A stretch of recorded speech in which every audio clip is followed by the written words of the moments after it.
मुनीर फारूक, पहले आप बताइएगा, क्या ये अचानक एक क्रैकडाउन शुरू हुआ है? हमें हमारे नुमाइंदे बता रहे हैं कि पार्टी के अंदर ये तहफ्फुज़ात थे कि कल जो कुछ बोला है गंडापुर साहब ने, उसके बाद उसके कॉन्सिक्वेंसेज हो सकते हैं, मगर ये गिरफ्तारी है, क्या ये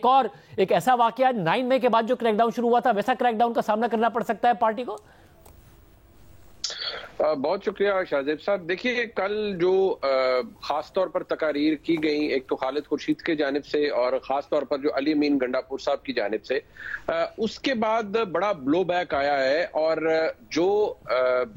वीडियो बयान चलाया गया मुराद सईद साहब का, जिसमें बगैर नाम लिए डायरेक्ट हद उसका बनाया गया पाकिस्तान के आर्मी चीफ को, उसका बड़ा स्ट्रॉन्ग रिएक्शन आया है। और इस वक्त जो एस्टेब्लिशमेंट के अंदर जो सेंटिमेंट पाया जाता है वो बेसिकली ये है कि आपको हमने गुंजाइश दी सियासी तौर पर, आपने उस सियासी गुंजाइश का नाजायज फायदा उठाया, और अब जिस तरीके से कानून अपना रास्ता लेगा वो सबको नजर आएगा। ये जो हो रहा है शाहजेब साहब, ये कल रात को ही काफी ज्यादा प्रिडिक्ट किया जा रहा था कि अब ऐसे ही होगा। पहले भी जब कोई क्रैकडाउन होता है तो इसी तरह ही होता है, गिरफ्तारियां होती हैं, कोई इतनी बड़ी बात नहीं है। ठीक है, जलसे लेट हो जाते हैं, जलसों में लेट लोग फारिग होते हैं, कोई ऐसी बात नहीं है कि कोई किसी ने किसी का कत्ल कर दिया हो। लेकिन जो जबान इस्तेमाल की गई, मेरे ख्याल में ये रिएक्शन उसी का आउटकम है। लेकिन ताज्जुब की बात यह है कि इसके अंदर तो कुछ ऐसे लोगों को भी गिरफ्तार किया गया है जिनकी तकारीर के अंदर कोई ऐसी काबिल एतराज बात नहीं थी, सियासी बातें जरूर थी। लेकिन जिस तरह गौहर खान साहब को भी गिरफ्तार किया गया है, तो बेशक सामने तो वो कानून रखा जाएगा कि आपके ऊपर पाबंदी थी कि आप इस इज्तिमा को टाइम पर खत्म करेंगे, आपने नहीं किया, लिहाजा आपने कानून को वायलेट किया। लेकिन जो इसके पीछे जो ट्रिगर है असल, वो बेसिकली वो नफरत है जो कि कल अली अमीन गंडापुर साहब ने खास तौर पर पाकिस्तान के आर्मी चीफ को, फौज को एड्रेस करके कही, फिर DGISPR को एड्रेस करके जो उन्होंने कहा, उसका बड़ा स्ट्रॉन्ग रिएक्शन आया है। और जो ज्यादा बात तकलीफ दे है वो कुछ इस तरह से नजर आ रही है कि शायद ये बहुत सारी चीजों को एक्सपेडाइट कर देगा। बहुत सारे मामलात ऐसे हैं जो कि शायद बड़ी जल्दबाजी में अब आपको होते हुए नजर आए, जो कि शायद तहरीक इंसाफ के लिए, मुल्क के सियासी निजाम के लिए अच्छे नहीं है। उससे मजीद अनसर्टेनिटी भी बढ़ेगी और जो पॉलिटिकल टेम्परेचर है वो बजाय इसके कि कम हो, मुझे नहीं लगता कि वो कम होगा, बल्कि वो शायद और ज्यादा हो जाए। शहजाद, कल जब ज़ाहिर जलसा हुआ, आपका शो था, आप उसको तफसील से कवर भी कर रहे थे, तहरीक इंसाफ के रहनुमाओं के साथ कांटेक्ट में होंगे, कल असद कैसर साहब आपके प्रोग्राम में भी मौजूद थे। क्या ये तवक्को कर रही थी तहरीक इंसाफ के जो कर गए गंडापुर साहब, उसके कॉन्सिक्वेंसेज अब पार्टी को भुगतने पड़ेंगे, या ओवर रिएक्शन है ये जितनी तेजी से गिरफ्तारी हुई है? ज़ाहिर बैरिस्टर गौहर तो एक सेन वॉइस समझे जाते हैं, जैसा मुनीब ने कहा, बहुत सारे ऐसे लोग जिन्होंने पॉलिटिकल बात की थी वो भी गिरफ्तार हो गए। देखें, बहुत शुक्रिया शाहजेब, आपने शुरू में कहा कि जो सियासी एक्टिविटी थी, कल जलसा था PTI का, उसका फायदा उनको पहुंचेगा या उनको नुकसान होगा। फायदा तो हर लिहाज से उनको पहुंचना चाहिए था, क्योंकि इस्लामाबाद में वो कई मरतबा अटेम्प्ट कर चुके हैं जलसा करने की, कभी NOC नहीं मिलता था। जब NOC मिला, जलसा करने जा रहे थे, तो फिर हुकूमत की तरफ से, एस्टैब्लिशमेंट की तरफ से कहा गया कि जलसा मौखर करें, जिसका बड़ा एक बैकलैश आया पार्टी में उस वक्त, जिसका इजहार खुद इमरान खान भी कर चुके हैं सहाफियों के सामने अडियाला जेल में। लेकिन फिर कल एक अपॉर्चुनिटी थी जहां पे उन्होंने तमाम तर रुकावटों के बावजूद, हम इस्लामाबाद में रहते हैं, हमें पता है इस्लामाबाद में जो जलसा था, जलसागाह जो थी वो तकरीबन यहाँ से 25 किलोमीटर दूर है, लेकिन इस्लामाबाद में जगह जगह जो है कंटेनर लगाए हुए थे, तो जो शहरी थे उनको भी परेशानियां हो रही थी। और शहरी जो है इस तनकीद हुकूमत पे कर रहे थे कि जब इतना दूर जलसा हो रहा है तो यहाँ पे क्यों शहरियों को परेशान किया जा रहा है। तो पता नहीं क्या फेयर था, क्योंकि जब भी हुकूमत कोई फैसला करती है इस तरीके का, आपको कैपेसिटी देखनी चाहिए, आपको इरादा देखना चाहिए। और कल हमें पता था कि तहरीक इंसाफ की कैपेसिटी ये नहीं है कि वो ब्लू एरिया पे आ जाए या रेड जोन में आ जाए, या वो माजी में इमरान खान जब कहते थे कि D चौक पहुंचो, इस तरह के बयान कल हमें एटलीस्ट नहीं नजर आ रहे थे। तो एक सियासी एक्टिविटी करके, एक सियासी मजमा इकट्ठा करके वो अपने लिए बड़ी स्पेस गेन कर सकते थे, जो उन्होंने की भी, एक साइजेबल क्राउड उन्होंने इकट्ठा कर लिया। लेकिन जो तकारीर कल वहां पे की गई, और बिलखसूस अली अमीन गंडापुर साहब की जो तकरीर थी, जिसमें उन्होंने वायलेंस का जिक्र किया कि हम खुद इमरान खान को छुड़वा लेंगे अगर कानूनी तौर पे 2 हफ्ते में उनको रिहा नहीं किया जाता, हम पंजाब जाएंगे और ऐसी की तैसी कर देंगे, जो लबो लहजा, जो धमकी आमेज लहजे में वो बात कर रहे थे, उसने बहुत हद तक जो है काम खराब किया है तहरीक इंसाफ के लिए। कल मुनीब मेरे शो पे था, मैं उनसे यही सवाल कर रहा था कि अब आपको लगता है कि इससे फायदा होगा या सियासी कॉस्ट पे करनी पड़ेगी तहरीक इंसाफ को? और वो कॉस्ट आपको नजर भी आ रही है। अली अमीन गंडापुर ने ना सिर्फ फौज के हवाले से बात की, जो देखिए एक तनकीद होती है ना शाज़ेब, जो आप और हम बैठ के यहाँ पे करते हैं, एक असूली बात है, एक आईनी बात है कि हर इदारे को इंक्लूडिंग फौज अपने दायरे कार में रहे, सियासत में ना दखल अंदाजी करें।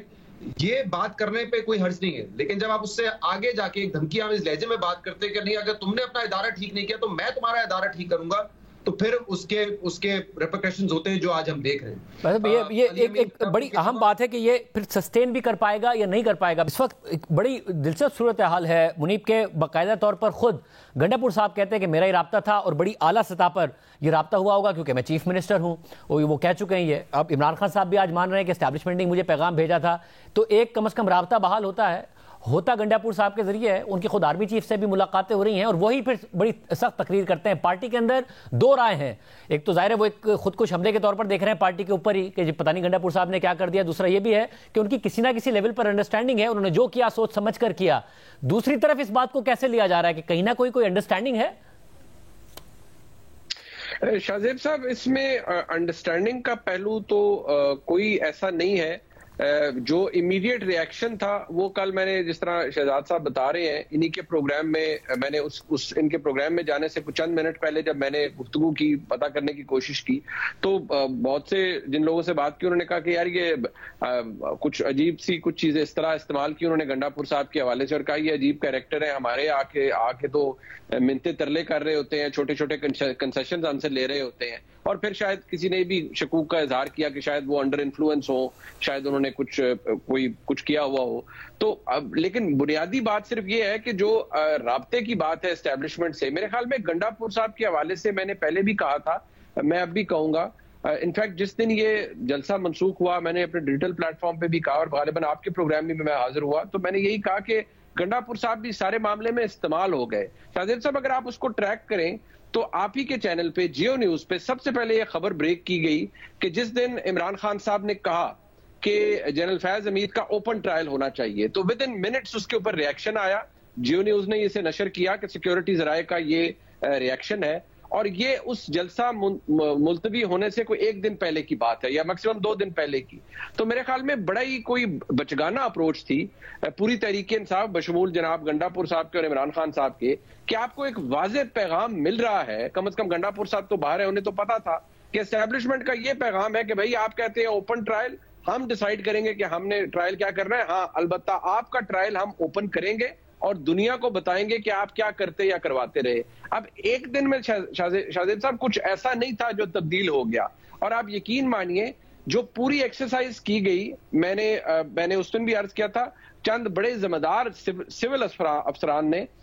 मुझसे इनफैक्ट बहुत सारी चीजें शेयर की कि जी ये फलाना फलाना बंदा, ये आप मैसेज पढ़ लीजिए, ये हमारे से राब्ते में था। शहजाद, आप बताइएगा, आपको लगता है कि गुस्सा जो इतना था वो कहीं ना कहीं दरमियान में ये हुआ कि वो जो 22 अगस्त का जलसा कैंसिल हुआ, तनकीद भी बहुत हो रही थी और ज़्यादातर बराह रास्त इल्ज़ाम बहुत ज़्यादा आ रहा था गंडापुर साहब, उसको कॉम्पेंसेट करने के चक्कर में, पार्टी को बताने के लिए कि जी मैं मौजूद हूँ, इस कन्फ्यूजन में हो गया, या जो भी था तयशुदा था, बाकायदा तयशुदा ये था जो भी किया गया गंडापुर साहब की तरफ से?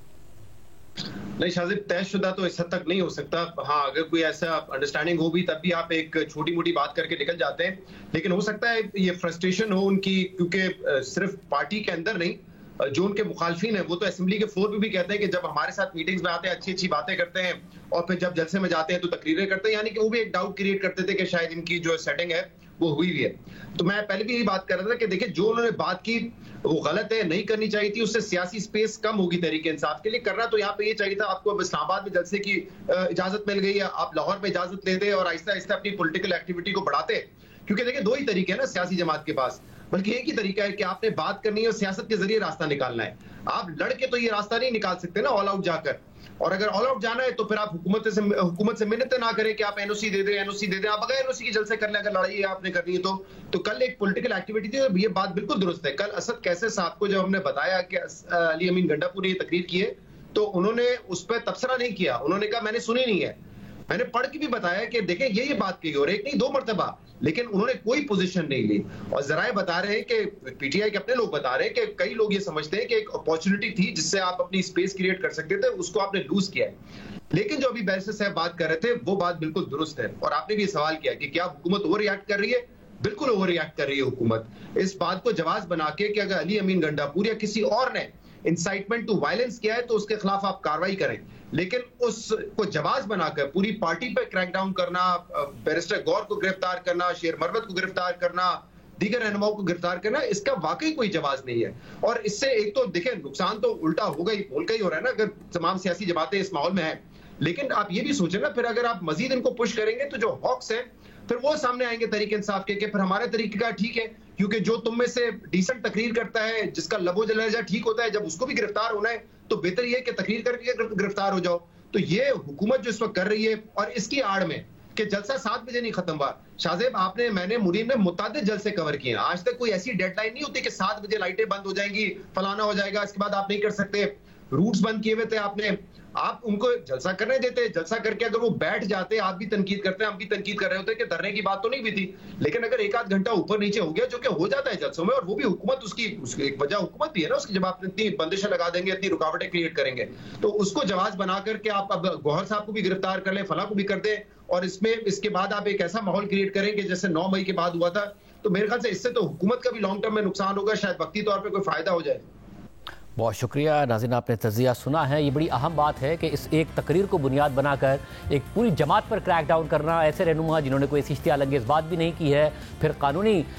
मामलात को इस्तेमाल करना, हालांकि हुकूमत ने खुद यकीनी बनाया कि इतनी रुकावटें डाली गई कि उससे जलसा भी लेट हुआ, पासदारी नहीं हुई, तो कानून का इस तरीके से इस्तेमाल किया जाए कि एक पूरी जमात पर एक दफ़ा फिर एक क्रैक डाउन शुरू किया जाए, ये हरगिज़ तौर पर नहीं होना चाहिए। ना ही ये 9 मई के बाद इसका कोई फ़ायदा हुआ, इस तरीके से उन मामलात को सियासी मकासद के लिए इस्तेमाल